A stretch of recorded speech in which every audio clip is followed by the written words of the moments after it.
Salam uşaqlar, hər vaxtınız xeyir. Paylaşdığım sualın izahına baxaq. Verilən funksiya fx və gx funksiyaları verilib. Bizdən, baxın, soruşulan ifadə nədir? F-nin kompozisiyasının törəməsinin -1-dəki qiyməti. Baxın uşaqlar, bu açılış bizə nə verir? Ümumiyyətlə, f kompozisiya g. Burada bir x qeyd elədim. Bu açılışı biz hər zaman necə yazırıq? F, g, x. Bax, bu açılış buna aiddir. İndi bizdə -1 yerində dayanıb. O zaman bu açılışı qeyd edə bilərik. F, G-nin kompozisiyasının törəməsinin -1 bərabərdir. Bu bizə nə verəcək? F, G, -1-in törəməsi.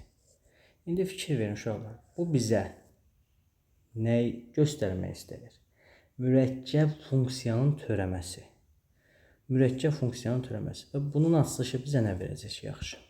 Bunun açılışını mən neçə alıram? F törəmə gx vurulsun g-nin törəməsi. Vəssalam. Bunu tətbiq edəcəyik.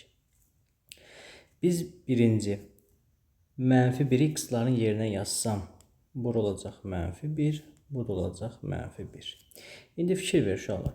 Burada g -1 bizə neçə verəcək? Bax, burada yerinə yazacağım g -1-i tapmaqdan ötəri.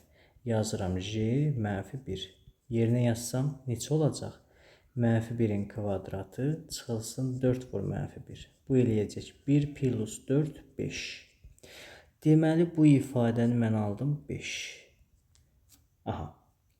Gəlirəm g-nin törəməsinin -1-dəki qiymətinə. Bax, g-nin törəməsi. G-nin törəməsi bizə nə verəcək uşaqlar? G-nin törəməsi x.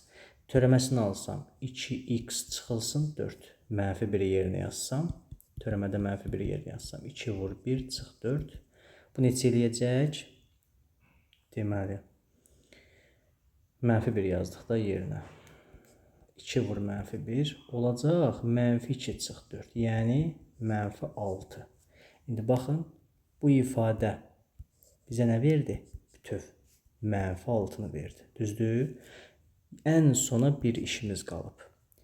Alacağım f-in törəməsinin 5-dəki qiymətini -6-ya vursam cavabı taparam. F-in törəməsinin x-dakı qiyməti bizə nə verəcək? Bax, bunun törəməsi bizə nə verir? 3 gəlir qarşıya. 3x kvadrat çıxılsın 2x plus 2. F-in törəməsinin 5-dəki qiyməti nə verəcək? 3 vur 5-in kvadratı çıx 2 vur 5 plus 2. Bu neçə eləyir vuranda? Deməli, 75 çıxılsın 12, 67. Vəssalam. Bu da bizə verdi 67. 67 vur -6, cavab olacaq 402.